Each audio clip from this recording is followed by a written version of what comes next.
Vijayawada university మంచి భవిష్యత్తు కోసం తెలుగు విద్యార్థులు ఇష్టపడే యూనివర్సిటీ. కాల్ 9059052378 9059052379. గత సంవత్సర కాలం నుంచి కూడా మనం చూస్తున్నాం పాకిస్తాన్ లో ఆర్థిక సంక్షోభం చాలా భయంకరంగా ఉంది. ఎందుకంటే నిత్యావసర సరుకులు పెరిగిపోతున్నాయి. అట్లాగే ప్రపంచ దేశాల్ని పాకిస్తాన్ అప్పు అడిగినా సరే ఎవరు ఇవ్వట్లేదు, అప్పు పుట్టట్లేదు పాకిస్తాన్కి. అందుకని నిత్యావసర ధరలు చాలా భయంకరంగా పెరిగిపోతున్నాయి. ఆర్థిక సంక్షోభం పాకిస్తాన్ని వెంటాడుతోంది అని గత సంవత్సరం నుంచి మనం వింటూనే ఉన్నాం, చూస్తూనే ఉన్నాం.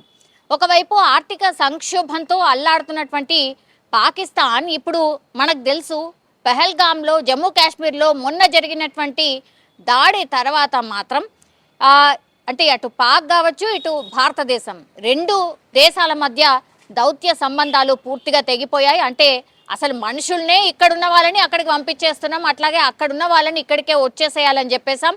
కేవలం 48 గంటలే డెడ్ లైన్ పెట్టుకున్నాం. ఇప్పుడు అన్ని బార్డర్స్ క్లోజ్.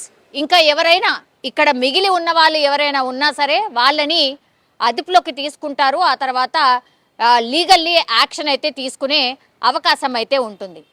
ఒకవైపు ఇదంతా జరుగుతుంటే ఆర్థిక సంక్షోభం ఆల్రెడీ పాకిస్తాన్లో ఉంది. ఇప్పుడు అది తీవ్రతరం అయిపోయింది. ఎందుకంటే యుద్ధం ఏ సమయంలో అయినా జరగొచ్చు అనేది పూర్తిగా ఒక ఉద్రిక్త వాతావరణం బార్డర్స్ దగ్గర ఉంది అనేటువంటిది మనకు తెలిసినటువంటి విషయమే. సో ఇంకా కూడా కవ్వింపు చర్యలకు దిగుతూ ఇంకా కూడా డైలాగులు కూడా పాకిస్తాన్ దగ్గర నుంచి ఇంకా కూడా వస్తున్నాయి. అంటే రెచ్చగొట్టే వ్యాఖ్యలు ఇంకా కూడా వస్తున్నటువంటి పరిస్థితి కనిపిస్తోంది.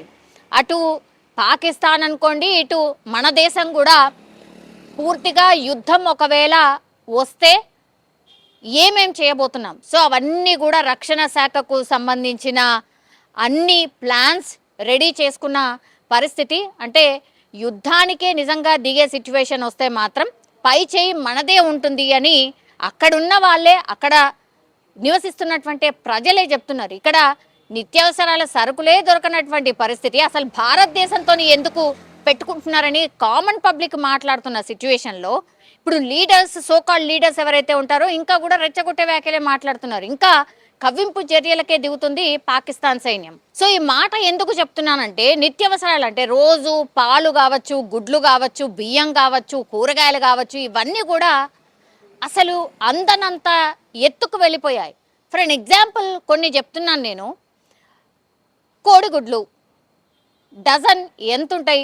మహా అంటే ఒక కోడిగుడ్డు 7-8 రూపాయలు మన దగ్గర. ఇప్పుడు డజన్ కోడిగుడ్లు అక్కడ 332 రూపాయలు.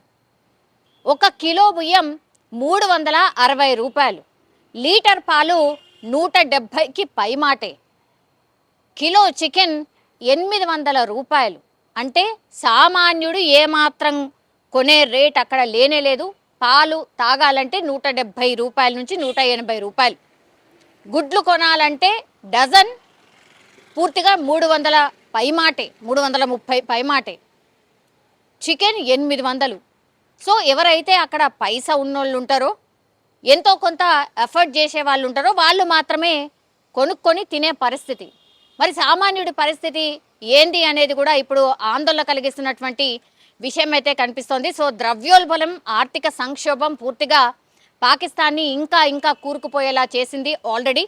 ఇప్పుడు యుద్ధం నిజంగానే అనివార్య పరిస్థితుల్లో యుద్ధం మేఘాలున్నప్పుడే ఇలాంటి సిచ్యువేషన్. ఒకవేళ నిజంగా యుద్ధమే జరిగితే మాత్రం పూర్తిగా పాకిస్తాన్లో ఇంకా ఏవైతే తిండికి సంబంధించిన అంతర్యుద్ధాలే జరిగే అవకాశం ఉంది. అక్కడనే అంటే వాళ్ళే కొట్టుకునే అవకాశం ఉంది. దొంగతనాలు, ఇట్లా దోపిడీలు జరిగే అవకాశం ఉంటుంది.